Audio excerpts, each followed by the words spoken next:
রাজশাহীতে বৈষম্য বিরোধী ছাত্র আন্দোলনের সংঘর্ষে ইসলামী ছাত্র শিবিরের এক নেতাকে হত্যার মামলায় সাবেক সিটি মেয়র এএইচএম খায়রুজ্জামান লিটনসহ ১,২৫০ জন আওয়ামী লীগ নেতাকর্মীকে আসামি করে মামলা করা হয়েছে।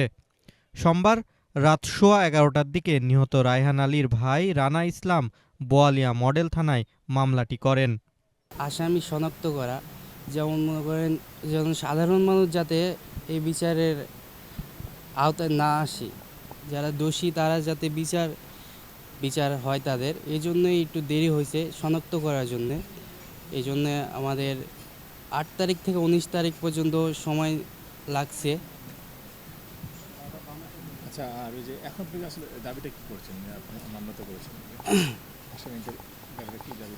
দাবি, আমার ভাই যেহেতু শাহাদত বরণ করেছে, তাকে গুলি করে হত্যা করা হয়েছে, যারা এই হত্যা করেছে তাদের যেন ফাঁসি হয়, এই দাবি আমি চাই। বৈষম্য বিরোধী ছাত্র আন্দোলনে গত ৫ আগস্ট বেলা সোয়া ১টার দিকে নগরীর সাগরপাড়া কল্পনা হল মোড়ে ছাত্র জনতার সঙ্গে পুলিশ ও আওয়ামী লীগের নেতাকর্মীদের সংঘর্ষের সময় গুলিবিদ্ধ হন রায়হান। পরে তাকে রাজশাহী মেডিকেল কলেজ হাসপাতালে ভর্তি করা হলে চিকিৎসাধীন অবস্থায় ৮ আগস্ট সন্ধ্যায় মারা যান। মামলা দায়েরের সময় থানায় উপস্থিত ছিলেন রাজশাহী মহানগর জামাতের নায়েবে আমির আবু মোহাম্মদ সেলিম, অ্যাডভোকেট মাসুম, রাজশাহী মহানগরী জামাতের যুব সভাপতি জসিমউদ্দিন সরকার, মহানগরী শিবিরের সভাপতি শিফাত আলমসহ দলটির নেতাকর্মীরা। মামলা শেষে জামাতের নায়েবে আমির আবু মোহাম্মদ সেলিম সাংবাদিকদের বলেন, ঘটনার ভিডিও ফুটেজ রয়েছে। ফুটেজ দেখে শনাক্ত করে মামলায় আসামি করা হয়েছে। কাউকে হয়রানিমূলক আসামি করা হয়নি। আশা করছি পুলিশ দ্রুত তদন্ত শেষ করে আদালতে অভিযোগপত্র দাখিল করবে। কিন্তু ছাত্রদের আন্দোলনের মাধ্যমে ছাত্র জনতা সম্মিলিত একটা আন্দোলন এই স্বৈরাচারকে বিদায় করতে সক্ষম হয়েছে।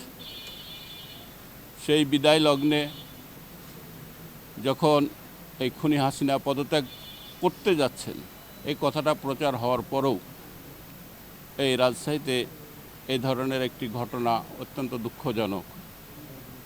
যে ঘটনার সঙ্গে বাংলাদেশ আওয়ামী লীগ, ছাত্রলীগ, যুবলীগ, স্বেচ্ছাসেবক লীগের সন্ত্রাসী চক্র তাদের সন্ত্রাসী কর্মকাণ্ডের মাধ্যমে এই রায়হান আলীকে গুলি করে হত্যা করে, আমরা এর তীব্র নিন্দা জানাচ্ছি। এবং আজকে যে মামলা আমরা এখানে করেছি, সে মামলার সঠিকভাবে তদন্ত হয়ে যাতে রায়হান আলীর পরিবার ন্যায় বিচার পায়, এ দেশবাসী ন্যায় বিচার পায়, এই রাজশাহী ছাত্র আন্দোলনের সঙ্গে যারা জড়িত ছিল তারা যেন ন্যায় বিচার পায়।